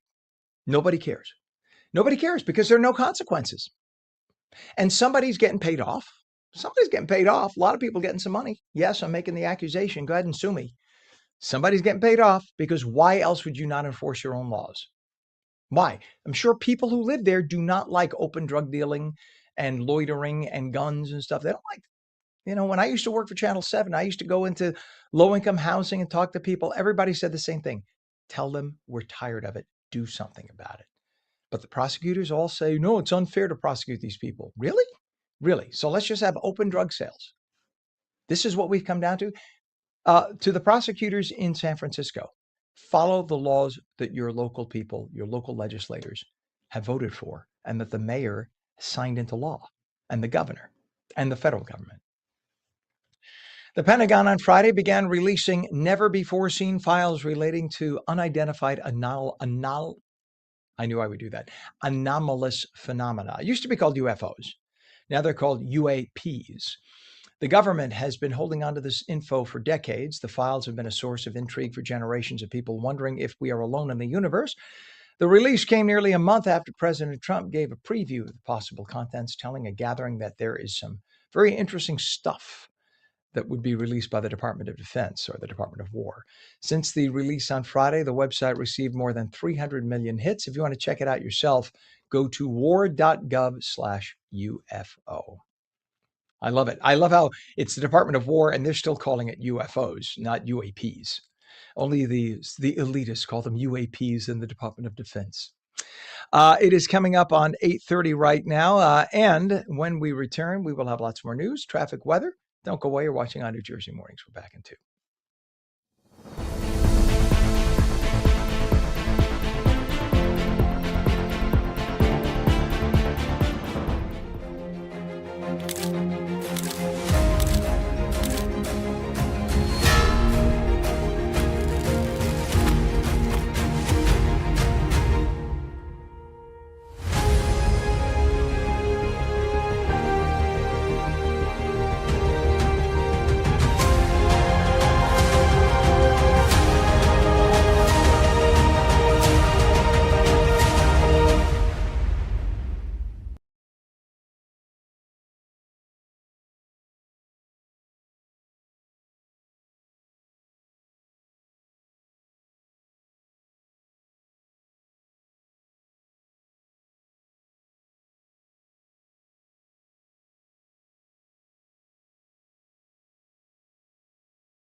Good morning. It is Monday, May 11th, 2026, 54 degrees at 8:30. I'm Ken Rosato. Welcome back to On New Jersey Mornings. Meteorologist Mike Favetta has the full Garden State forecast. What are we looking at, Mike? Good morning, sir.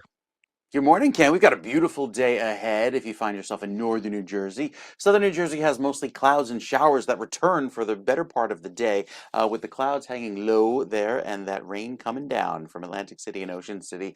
Plan on using the umbrellas this afternoon. But as far as the rest of the state, a little bit of a drier northwesterly breeze, especially as that sun returns there in northern New Jersey.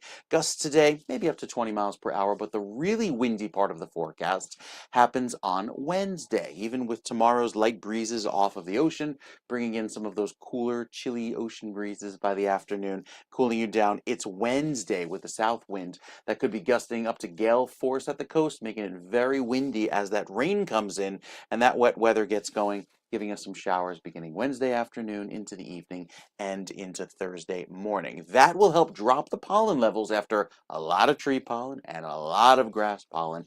Those have been running rather high. I think they return back to the high level. Even with our average high of 71 degrees, some places may make it into the 70s today, but we'll likely see that big warm up in about a week's time. So there are those lingering showers at the coast through the early part of this morning. Rain chances over the next few days kind of isolated into Wednesday afternoon and Thursday morning. And then we see those rain chances go down into the weekend, which is great news given how so much sun is forecast with that milder weather arriving as soon as Sunday. So here are those lingering showers today down the shore. The high pressure sneaks in tonight, giving us nothing but sunshine tomorrow, a really beautiful Tuesday.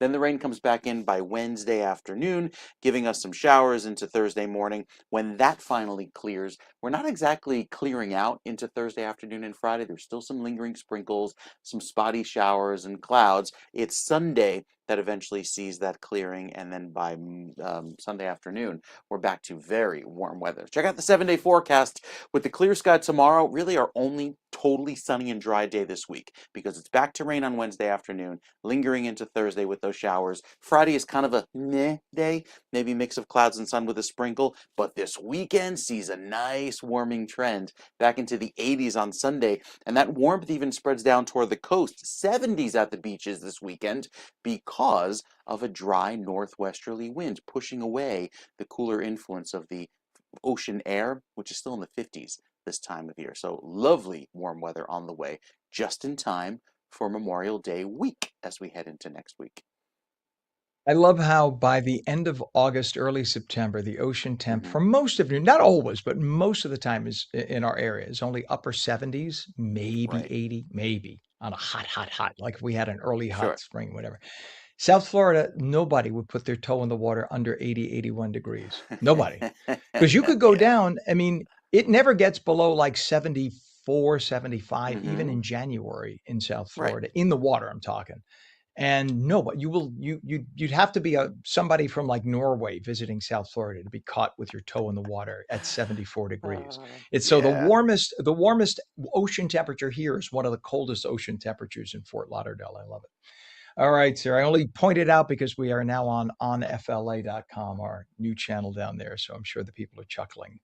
Our ones of viewers on FLA because we haven't promoted it yet, so nobody knows that we're there yet until we talk about it. Mike, we'll check back with you, sir. Thank you very You bet. much. And that will change, by the way, because when we started on New Jersey, we had a small audience, and now we have 20,000 streams a day on this show. So there you go. And they're all here to see pictures of the baby, Michael. So we need Oh, new I'm sure they pictures are. of baby Sure they are. Enzo. I want to see. That's translation. I want to see new pictures of the baby. I know you do. I Mike's like, dude, I'm so tired right now. I can't even stand know. up. All right. All right. Mike, we'll check back in a little bit, but thanks so much. 8:34. Poor Mike. Oh, poor Mike and Steph with the two babies, two little ones. All right. We have a lot going on right now. Let's check it out. US 1, we have a crash. Look at that.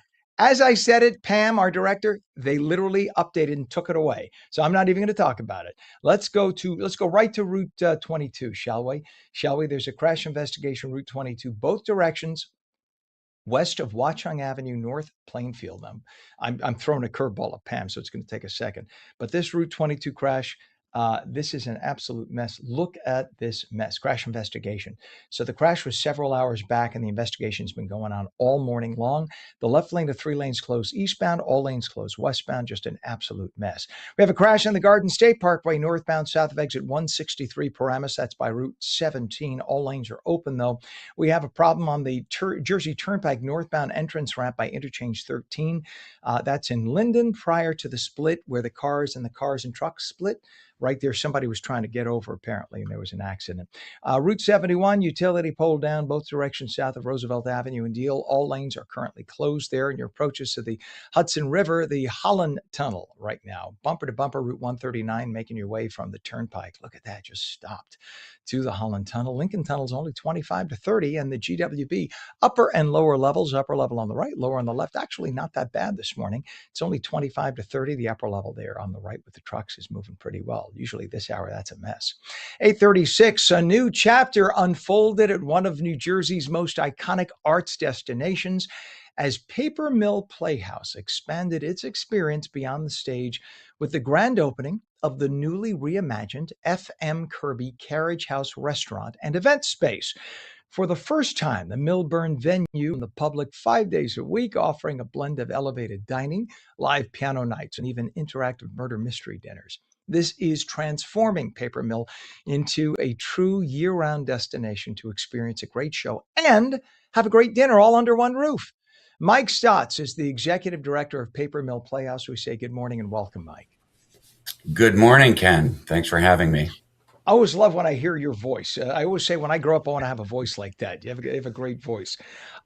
So, Thank you. Mike, it's the truth. This, the amazing thing here is I know more and more people who live in New Jersey who are just tired of spending the Mm, money, doing the long drive into Manhattan, the traffic, spending $80 for parking, 250 for a restaurant, and then getting a ticket because they made a left turn where they shouldn't have, on and on and mhm. on to see a show that they've seen before for $400, yada yada yada. Paper Mill is iconic. You have people from Broadway, actors from Broadway, we all know, who come to Paper Mill. They act at Paper Mill. They say it is every bit as good as Mhm. Broadway. It's the same quality, but it's right here. And now you have the restaurant under one roof. Right. Brilliant. How is this working out? Well, so far so great. We've had it open for about a month now, and it's really taking off. We had a restaurant prior to this renovation and expansion, but it was much smaller and really was just an amenity to some of our subscribers. And with this expansion, we had about 4,000 square feet and created an event space that will allow us to do much more than just offering dinner prior to a show. It's a 100 seat event. The event space itself is called the Club Room. It's a 100 seat venue that we will be doing murder mysteries, like you said, cabaret performances, jazz. We will do lectures. We're able to rent it out for, bridal showers and bar mitzvahs and corporate business meetings. It's been set up to be a multifunctional room that can cater to all kinds of events. And it will enliven our Paper Mill campus in new ways that hadn't been imagined before. So it truly is a transformative expansion for us. So this is truly a year-round entertainment space. You have all sorts of Yes. entertainment, dining, murder mystery. A friend of the show here, our friend Eric, who used to do travel for us on Hmm. New Jersey about a year ago. He left us because he started a murder mystery theater down in Orlando that he thought would do Hmm. okay. He can't keep up. He had to leave. He had to leave us. He can't keep up. He does some nights two different performances, and they're swamped. In fact, they're looking for a bigger space now. Um, that's it's a very pop thing. It's a nice thing to do. It's something different. Couples from young to old are looking for something different, right? It's a perfect I idea. don't think Now, it's anything that we ever would have imagined would have taken mhm, off at Paper Mill. We're known for the big musicals that we do on our main stage, and during the pandemic we did some cabaret performances and things like that. But we started doing a couple of these murder mysteries in the prior restaurant, and they really did take off. They brought a whole new audience to Paper Mill. They're fun, they're interactive. Um, the theme changes from week to week. It's a wonderful company that we're partnering with called Without a Q, and they've got I don't know how many shows in their trove of shows, and we booked them for the next 3 weeks, and we'll be bringing them back over the summer months.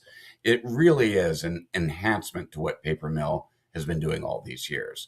And like I said, we're bringing new audiences to Paper Mill that might not have come to a musical, and they might not still come to a musical, but that's okay. Paper Mill is for everyone, whatever your interests are. And now we have an opportunity to expand our theatrical offerings.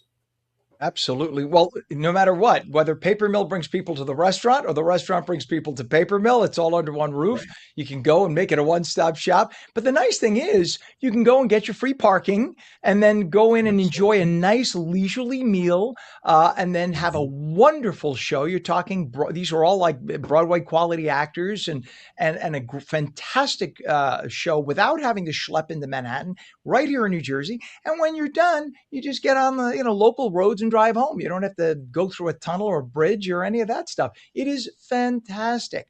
I used to live in Westchester County, New York, and we used to Mhm. have a you may be familiar. It's closed now, so I'll mention the name. Unfortunately, it closed, but it was called the Westchester Broadway Theater, and it had been there Yes. for decades. Mhm. And that used to be my annual gift to my family. We'd all go out and they had dinner, Broadway actors, fantastic. It's just, I think they kind of ran their course. They had been around for decades, and the newer owners kind of said enough.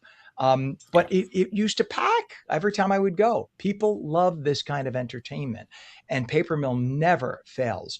So this is not a traditional night out. I'm so happy that you're blending this and you're bringing in all these new people. What shows you have coming up right now? We're dark at the moment, but we will have West Side Story on our main stage, May 28th through June 28th. And in the restaurant, we do have murder mysteries. This week we have The Golden Girls, Thursday, Friday, and Saturday night. And next week we're doing something called A Cup of Ambition, which is a Dolly Parton event, a murder mystery event that is also being done by Without Accused. So for all the nights that were typically dark in the on the main stage, we're hoping to have entertainment over in the Carriage House in the club room. I absolutely love it. And you guys are just iconic in the state of New Jersey. What's a website for more information, Mike? Papermill.org. You'll find everything Love there. it, love it. Thank you for being the gem of theater in the state of New Jersey, and for attracting so many people and giving New Jersey something more for people who live here to have a wonderful life. Mike Stotts, Executive Thank you, Director Ken. of Paper Mill Playhouse in Millburn, truly a gem in New Jersey. Thanks for coming. Thanks for having me. Have a great day. You bet. You too, Mike. Check out the murder mystery. If you haven't, it's fun. It's fun. It's very goofy and fun in many cases, depending on the show. But they're really fun to do, and you're with your friends. A lot of times, like, companies book 50 seats for all their employees, and it's a good bonding thing. You get together. Some of the murder mystery shows, you get to predict the outcome. You have a good dinner and whatever. You have fun. It's a goofy, fun thing to do together. It is now 55 degrees at 8:43. When we come back, scammers are trying to separate seniors from their money. Our friends from AARP New Jersey will talk all about it.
Welcome back to On New Jersey Mornings. I'm Ken Rosato at 8:46. Meteorologist Mike Favetta has that Garden State forecast. Good morning, sir.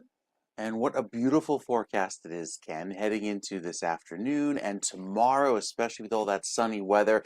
The rain that comes in is predominantly forecast for Wednesday evening into Thursday morning, and we could get a good soaking, especially down where it's needed most, or toward Cape May, up to an inch there, because you are bone dry. 17% of average rain has fallen in the last 30 days. You're at a 1 to 2 inch rainfall deficit. All these areas, in fact, shaded in red, and even with that, the drought is it's at its worst, with a severe drought now across southern New Jersey. The rest of the state is moderately dry, but we'll likely see that rain return, helping the cause by Wednesday evening. The northern part of the state today featuring the clear sky this morning, tapping into some clouds again this afternoon. So gradual clearing, but as far as the rain is concerned, into the third week of May, likely see average chances of rainfall. It's the warm up that we're excited about, with those temperatures well above average heading into the last week of May. It may even start as soon as Sunday, with highs climbing all the way up into the 80s and staying there into the week beyond. You first have to get through the cooler day tomorrow. Granted, it'll be sunny all day, and then the wet weather that takes over on Wednesday and Thursday. It's predominantly Wednesday afternoon into the evening, lasting into Thursday morning, and then Friday is still kind of cloudy as those temperatures moderate into the 70s. But not only will the northern locations enjoy all of that sunny, warm weather, it'll still be warm at the beaches with a pretty strong northwesterly wind, keeping away any of that chilly sea breeze, Ken, this time of year. So great weather ahead into next weekend. Looking forward to it. All right, meteorologist Mike Favetta, enjoy your day, sir. You Thank you, too. sir. It is 55 degrees northern New Jersey, 51 in Trenton, and this segment is presented by our good friends at AARP New Jersey.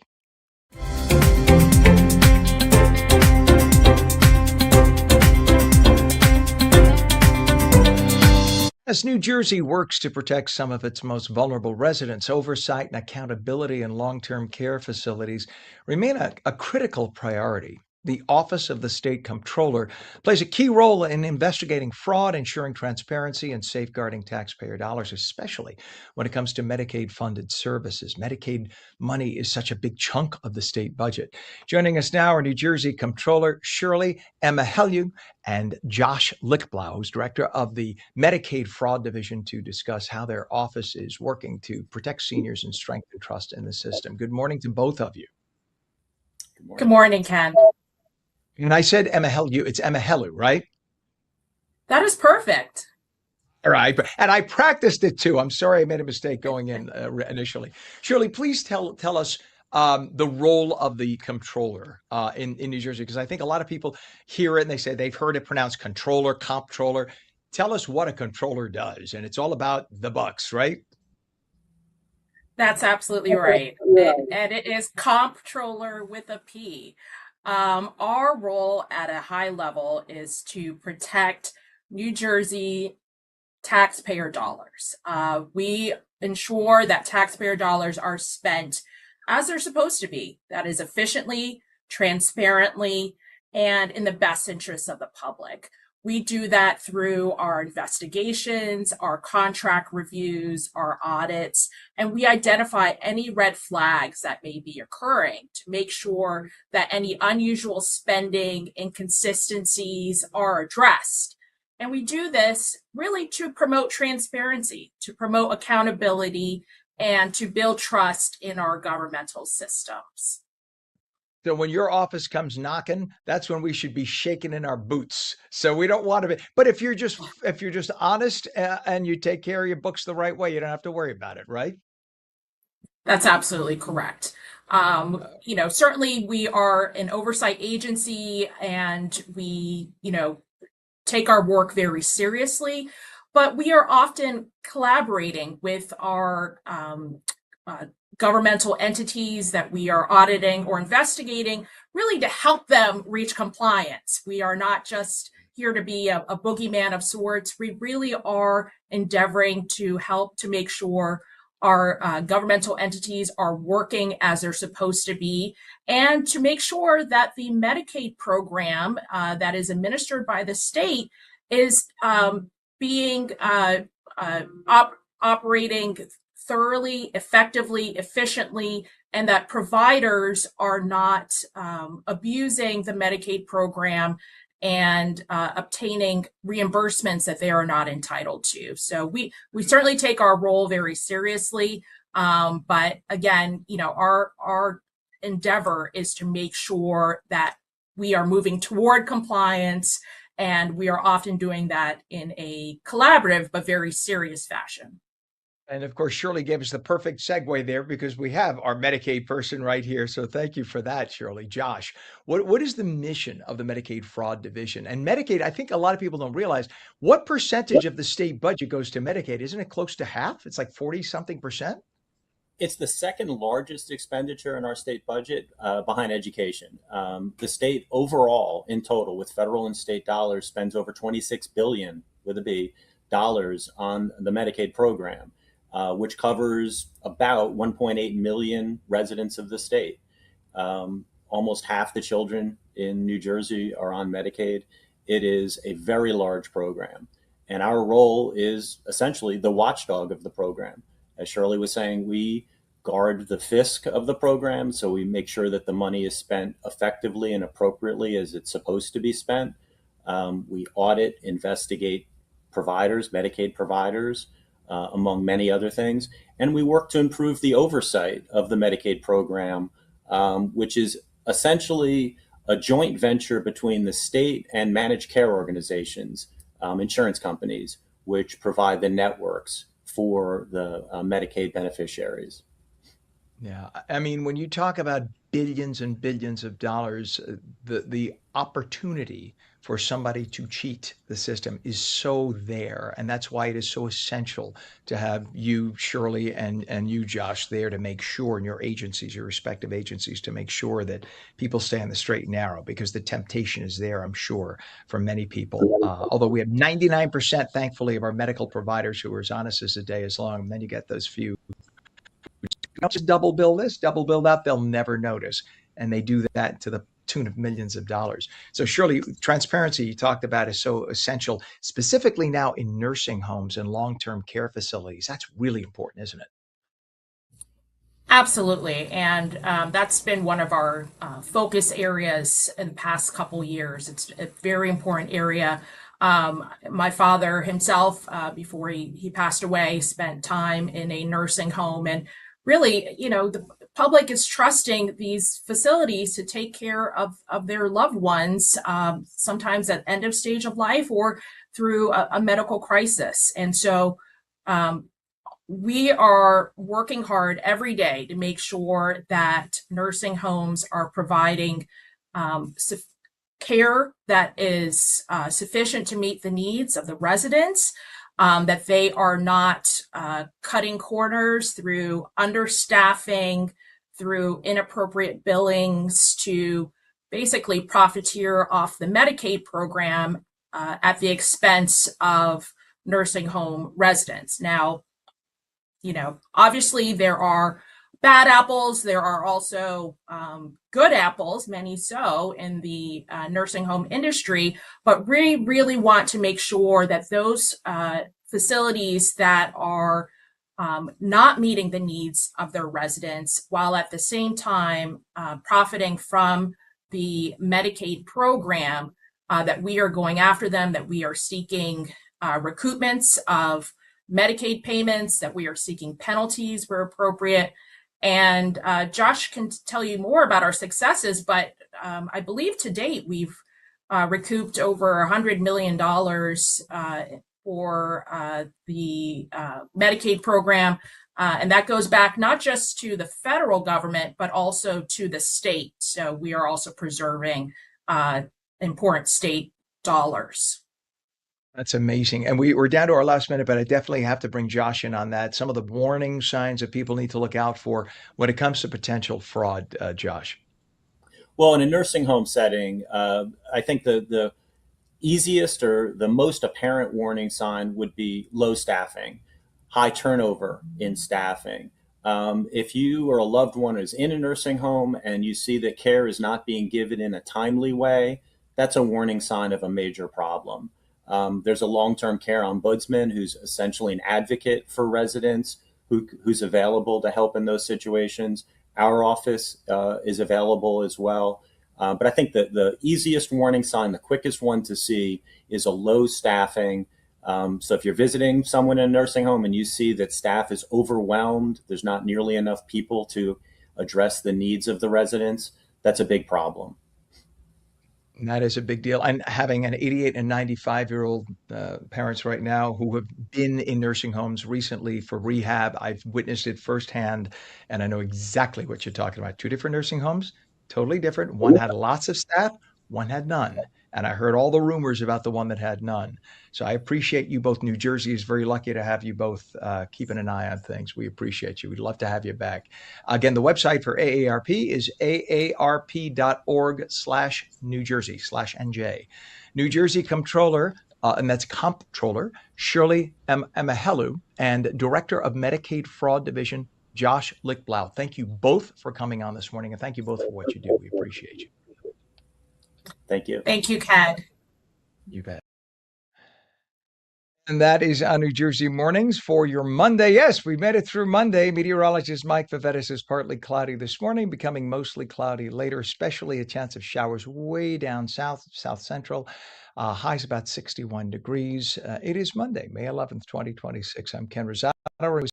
Stream is j.com, ONFLA. Roku, 5e, News On, Samsung TV Plus, YouTube, Apple TV, Facebook, X. We stream live on Substack, Rumble, Twitch, and Local Now. Every day we're on from 7 a.m. to 9 a.m. live. Repeat from 9 a.m. to 11 a.m. Got to think about that. Tell all your friends about us. Have a great day. See you at 7 a.m. tomorrow.